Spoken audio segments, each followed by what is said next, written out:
भारत सरकार किसानों की आय दोगुनी करने के लिए हमेशा प्रयास एवं वचनबद्ध है। आइए हम सब गांव के गरीब किसानों के हित के बारे में सोचें और पर्यावरण देश में शुद्ध करें। आप भी पेड़ पौधे अधिक से अधिक लगाइए, देश को महान बनाइए। आओ चले नई दिशा नई उमंग के साथ। मैं सोते जागते देश की तरक्की के बारे में सोचता हूँ। क्या आप भी देश की शक्तिशाली मजबूती के साथ चलना चाहते हैं?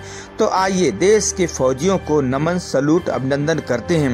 यह देश की रक्षा सुरक्षा करने वाले फौजियों को समर्पित है। सोनी आज सुबह टाइम्स में आप सभी का स्वागत है। इस समय शिवालिक उत्तरांचल समिति के एनजीओ के अध्यक्ष हमारे सामने बैठे हुए हैं। जानेंगे किस तरह से आज जो है चमोली को लेकर जिस तरह से प्राकृतिक ट्रेजेडी हुआ है, इसे देखते हुए आज इनके दिल में क्या ऐसा कुछ है कि जो बताना चाहते हैं और कहाँ तक जो है ये अपनी जो है संवेदनाएं आज उन भाई बंधुओं के लिए रख रहे हैं जो आज हमारे और आपके बीच में नहीं है और उन्हें चमोली में इस तरह से त्रस्ती देखने को मिला है। आइए हम जानते हैं। जी सर, क्या नाम है आपका? नमस्कार सोनी जी, मेरा नाम है भोला खंचली जी। मैं सबसे पहले तो चमोली में जो लोग जिन्होंने अपना जीवन निछावर किया, वहाँ पर जिनने वहाँ जीवन बलिदान किया है, जो दिवंगत आत्माएं हैं, पहले तो मैं उनको संवेदना अर्पित करता हूँ और उनके परिवार को सांत्वना देता हूँ कि आप जो है धैर्य से काम लें। ईश्वर जो है सबकी जो है इच्छा को पूरी करता है, उनको अपने पास स्थान दे स्वर्ग में, जहाँ वो लोग दिवंगत आत्माएं हों। और उसके बाद मैं ये कहूँगा कि जो चमोली की जो दुर्घटना है वो एक अस्वाभाविक है वहाँ पर, क्योंकि जब सरकार को पता है कि ये पहाड़ कच्चे पहाड़ हैं और ये हिमालयन बेल्ट है, यहाँ पर ग्लेशियर गिरते रहते हैं, पहाड़ों का जो है टूटना जारी रहता है, फिर भी लोग वहाँ पर बड़े बड़े विघटनकारी बांधों को बनाकर अपने फ़ायदे के लिए, बड़े बड़े लोगों के फ़ायदे के लिए उसका गठन करती है, उसको बनाती है। और जैसे टेहरी डैम है, चलो टेहरी डैम तो हिमालयन बेल्ट से काफ़ी दूर है और उससे इतना विनाशकारी हिसाब किताब नहीं बन सकता, लेकिन ऊपर जो उन्होंने बनाया है ये नंदा देवी पर्वत के नीचे जो अभी ये घटना घटी है, इसकी विभत्सता बताऊंगा मैं, क्योंकि वहाँ पर 2 डैम भी बन रहे थे और वो जो दो डैम बने हैं, एक डैम तो कह रहे हैं कि हमने सुना है, जैसे कि अखबार बोलते हैं, न्यूज़ रीडर जैसे कि न्यूज़ें आती हैं उसमें कि एक 75% तक तैयार हो गया था और एक जो है अभी उसमें बनने वाला था। तो ये जो डैम बने हैं और इसके ऊपर जो ग्लेशियर का पहाड़ टूटा है, जो हिमखंड गिरा है, और जिससे कि वहाँ पर तमाम दोनों डैम तो ख़त्म हुए, उनका तो विनाश हुआ ही है, लेकिन वहाँ पर जो मानव क्षति हुई है, जनहानि हुई है, वो एक असहनीय है। वहाँ कई लोग जो है विस्थापित हो गए हैं, कई लोगों की जानें चली गई हैं और ये उत्तराखंड सरकार और केंद्र सरकार या राज्य सरकार जो भी है, उत्तर प्रदेश या उत्तराखंड और जो भी केंद्र की है, NTPC वगैरह जो भी उसमें हैं एजेंसियां हैं, उनको इसमें पुनर्विचार करना चाहिए कि उस इलाके में ऐसे विनाशकारी डैमों का निर्माण नहीं होना चाहिए। मैं ये कहता हूँ, मैं ये अपील करता हूँ सरकार से कि वहाँ छोटे छोटे डैम बनाए जाएँ और बहुत नदियों का वहाँ भरमार है, नदियों का उत्तराखंड भंडार है, वहाँ सैकड़ों नदियाँ हैं, उनमें छोटे छोटे डैम बना करके बिजली का जो है प्रोडक्शन किया जा सकता है और जो है वहाँ पर कई किस्म के रोजगार उपलब्ध हो सकते हैं। लेकिन हिमालयन बेल्ट ऊपर जो है, जहाँ ग्लेशियर वगैरह का खतरा है, वहाँ पर बिल्कुल विनाशकारी डैमों का बनना बिल्कुल बंद किया जाए।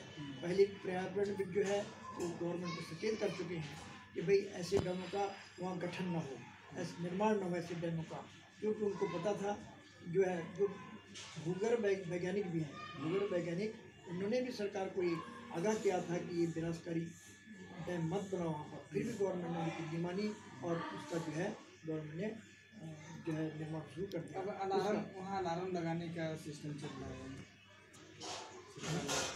के लिए जो है, लेकिन वो कोई चीज़ मुझे लग रहा है कि कामयाब नहीं है।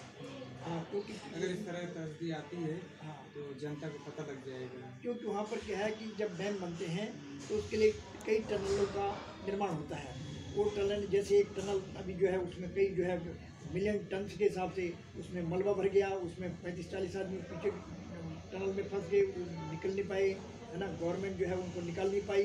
तो ऐसे जो है कई बार जो है बड़ी ट्रेजिडी हो जाती है। तो गवर्नमेंट के लिए जो जाने गई वो जाने तो गई, उसके बाद उनको कंपनसेट करना पड़ता है, मुआवजा देना पड़ता है, और कई चीज़ की वो होती है। कई जो है जिनका पता ही नहीं चलता, उनको परिवार ऐसे रह जाते हैं। जैसे अभी जो है कई तो गांव ऐसे हैं कि जिनका जो है आजकल भी जो है लिंक टूट गया है, संपर्क कट गया है जिनका, और संपर्क करने की वजह से वहाँ रसद भी नहीं पहुँच रही है उनके लिए, तो कितनी परेशानी होगी गवर्नमेंट के लिए। तो ऐसे ही विनाशकारी डैमों का निर्माण रोकना चाहिए और छोटे छोटे डैमों का निर्माण करना चाहिए। सरकार और केंद्र को क्या सहायता करना चाहिए उन तस्वीर जो आज हमारे भाई बंधु नहीं रहे, और आप खास तौर से उन्हीं से बिलोंग करती हैं, तो क्या मांग करती हैं, कितनी सहायता करना चाहिए, कैसी सहायता करनी चाहिए? और सरकार भी 24 घंटा जो है कर्मचारी वहाँ लगे हुए हैं, रात दिन लगे हुए हैं। जी, ऐसा है कि जो सरकार जो सहायता दे रही है, सुना है अभी जो जैसे हमने समाचार पत्रों के माध्यम से सूचित किया गवर्नमेंट ने कि वहाँ पर 4 लाख रुपया राज्य सरकार देगी और 2 लाख केंद्र देगी। लेकिन आज के इस समय में इस जो है इस दौर में, जबकि महंगाई का इतना दौर है, बड़े बड़े लोग अरबों रुपए का घोटाला कर रहे हैं, खा रहे हैं, मौज कर रहे हैं, मंत्री लोग या एमएलए या एमपी जो है जो मौज कर रहे हैं, तो दिवंगत आत्मा है उनको श्रद्धांजलि अर्पित करता हूँ। और जो रह गए हैं उनके जो है ये कामना करता हूँ कि जहाँ भी रहें सुरक्षित रहें और सरकार उनका ख्याल रखें। ये मेरी उनके साथ शुभकामना है। और हम अगर कभी वहाँ उनके लिए कुछ कर सकें, उनके लिए उनके गांव के लिए कोई वृक्षारोपण, फलोद्यान या कोई उनको कोई जो है सामाजिक रूप से कोई और जो है कपड़े सपड़े वगैरह उपलब्ध कराने हों तो हम वो भी प्रयास करेंगे। ये मेरी उन लोगों के साथ। तो देखिए क्वेश्चन और करेंगे, केदारनाथ में जिस तरह 2013 में आया, क्या उससे बड़ा उस राज्य से बड़ा नहीं है।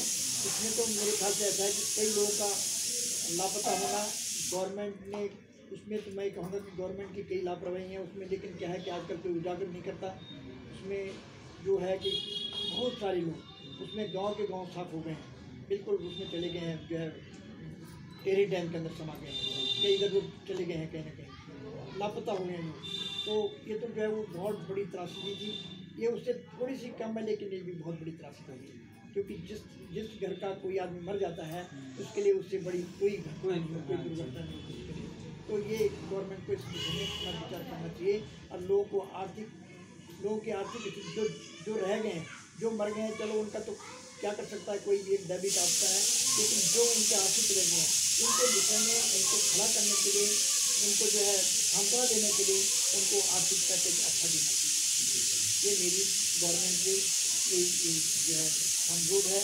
और उन लोगों के लिए उनका भविष्य उज्जवल भविष्य हो, क्योंकि जो जिनका कोई मर गया हो तो जीवन भर उसको याद करेगा, भूल नहीं सकता। और हम लोग भी नहीं भूल सकते उन लोगों को, उन दिवंगत आत्माओं को हम लोग नहीं भूल सकते। हम तो सिर्फ उनके लिए एक श्रद्धांजलि अर्पित कर सकते हैं। इससे अलावा हमारे पास क्या है? हम भी उन्हीं लोगों के साथ के हैं जो गरीब उन्होंने देखी हो, हमने भी देखी। सर, चलते आप केंद्र सरकार और राज्यों की सरकार, प्रांतीय सरकार को क्या नसीहत देना चाहते हैं? आप एक सीनियर सिटीजन हैं और 80 साल के पड़ाव में हैं, तो कितना आप उन्हें जो है क्या शुभकामना क्या आप श्रद्धांजलि देना चाहते हैं, और क्या सुझाव सरकार से जो है सुधार के लिए कहना चाहते हैं? मैं सरकार के लिए सलाह देना चाहूँगा कि सरकार जो है हिमालयन बेल्ट के ऊपर बिल्कुल डैमों का निर्माण न करे, उसको एक टूरिस्ट कम्प्लेक्स के रूप में, पर्यटक स्थली के रूप में उसको विकसित करे। और जैसे कि अभी जो वहाँ रेल लिंक बना रही है गवर्नमेंट, और वो क्या है कि वो भी पहाड़ों के नीचे टनल बना रहे हैं, सुरंग बना रहे हैं। तो सुरंग बनाने से चलो ये तो एक विकास भी है, लेकिन विकास के साथ ही विनाश भी है, क्योंकि जब टनल वहाँ बनती हैं और वह हैं कच्चे पहाड़ हिमालयन बेल्ट में। और ये जो गढ़वाल साइड है, गढ़वाल का जो क्षेत्र है, इसमें ज़्यादातर पर्वत कच्चे हैं, कच्चे पहाड़ हैं। जब इसमें ब्लास्टिंग होती है बारूद से कुछ जो ऐसे में बनती है, उससे बारूद जो है ब्लास्ट करना पड़ता है बारूद से। तो उससे क्या है कि वो उसकी थिरकन से पहाड़ कमज़ोर हो जाते हैं। तो पहाड़ कमज़ोर होने की वजह से, उस थिरकन की वजह से पहाड़ कमज़ोर होते हैं, और पहाड़ कमज़ोर की वजह से वो लैंड स्लाइडिंग हो जाती है। तो वो थोड़ा सा गवर्नमेंट को वहाँ रोकना चाहिए और बड़ी सावधानी से। और वहाँ तो यह है कि गवर्नमेंट अगर कहीं जो है उसमें बाहर भी उसको रेल लाइन भी ले जाए, है ना, टनल मारे तो कोई उसका हिसाब किताब बनाए। इंजीनियर जो है, इंजीनियर्स हमारे बहुत अच्छे इंजीनियर्स होते हैं, वो कुछ ना कुछ उसका बनाएंगे। लेकिन अब जो हो गया वो तो वहाँ के लिए तो जो ट्रेन के लिए हो गया तो हो गया, मेरे ख्याल से ऐसा लग रहा है कंप्लीसन जो रहेगा। तो एक तो वहाँ पर बिल्कुल डैम न बनाए और दूसरा उसको टूरिस्ट कंप्लीट जो है बना उसका विकास करें, वहाँ पर रोजगार मिले और भूस्खलन को रोकने के लिए कुछ हिसाब किताब बनाए, ताकि ज़मीन वहाँ की ज़मीन सूख जाती है तो उसको रोकने के लिए कोई ऐसे वहाँ। तो मैं तो एक ऐसा कहूँगा कि क्योंकि उत्तरांचल का विकास जो राज्य सरकार है उससे मुझे संभव लग नहीं रहा है कि उसका उत्तरांचल का कोई विकास इस राज्य सरकार से संभव हो। मैं सरकार से, केंद्र सरकार से एक अनुरोध है मेरा, और उस पर केंद्र सरकार मेरे अनुरोध के ऊपर विचार करे कि जो उत्तराखंड है, उत्तराखंड में एक यूनियन टेरिटरी बनाए, यूनियन टेरिटरी के अंदर उत्तराखंड को रखे, और जब तक उत्तराखंड का कंप्लीट विकास ना हो तब तक वहाँ स्टेट गवर्नमेंट को वहाँ न बनाए, क्योंकि स्टेट गवर्नमेंट में बंदरबाट होती है। जितना बजट केंद्र से जाता है तो सब जो है, जो MLAs हैं या मंत्री परिषद है, उनका मंत्री लोग हैं या जो ब्यूरोक्रेट्स हैं, वो सब जो है उसको फंड का मिसयूज करके, और जो ग्राउंड लेवल में जो विकास होना चाहिए था वो बिल्कुल जीरो होता है। वहाँ अगर पीछे हमारे प्रधानमंत्री ने बोला है, राजीव गांधी जी ने, कि भाई वहाँ अगर हम 1 रुपया भेजते हैं तो वहाँ जो है 1 आना लगता है, 1 पैसा लगता है। तो बिल्कुल वो चरित्रार्थ है वहाँ पर कि ऐसे होता है। तो जब वहाँ फंडिंग में लगेगा कहीं से, एक रोड मात्र के विकास से क्या होता है, जब वहाँ पर और अन्य विकास कई हैं, जैसे वहाँ पर बांध की है, फल उद्यान है, कृषि है, भेड़ पालन है, और जो है मधुमक्खी पालन है, और कई और जो है मत्स्य पालन है, कई किस्म के रोजगार वहाँ पर उपलब्ध हैं। स्मॉल स्केल है वहाँ पर, टोकरी बनाने का काम है, दूसरी है ना वुड वर्क है, कई चीज़ें हैं। तो वो जब तक गवर्नमेंट वो काम वहाँ पर करेगी नहीं, और ये तभी संभव है जबकि ये उत्तराखंड UT के अंडर रहे, ये तभी संभव है। मेरी केंद्र सरकार से ये करबद्ध प्रार्थना है कि भाई केंद्र सरकार को UT के रूप में रखे, और ये जो है जो मौन रख के उनको श्रद्धांजलि अर्पित करते हैं। मैं अपनी सभी संस्था के लोगों से भी, जहाँ जहाँ मेरे को सुन रहे हों, उनसे भी अनुरोध करूँगा कि 2 मिनट का मौन रखें। नमस्कार दोस्तों, मेरे चैनल को सब्सक्राइब, लाइक करें और आइकॉन को जरूर दबाएं ताकि आने वाले वीडियो को आपको नोटिफिकेशन मिल जाए। धन्यवाद।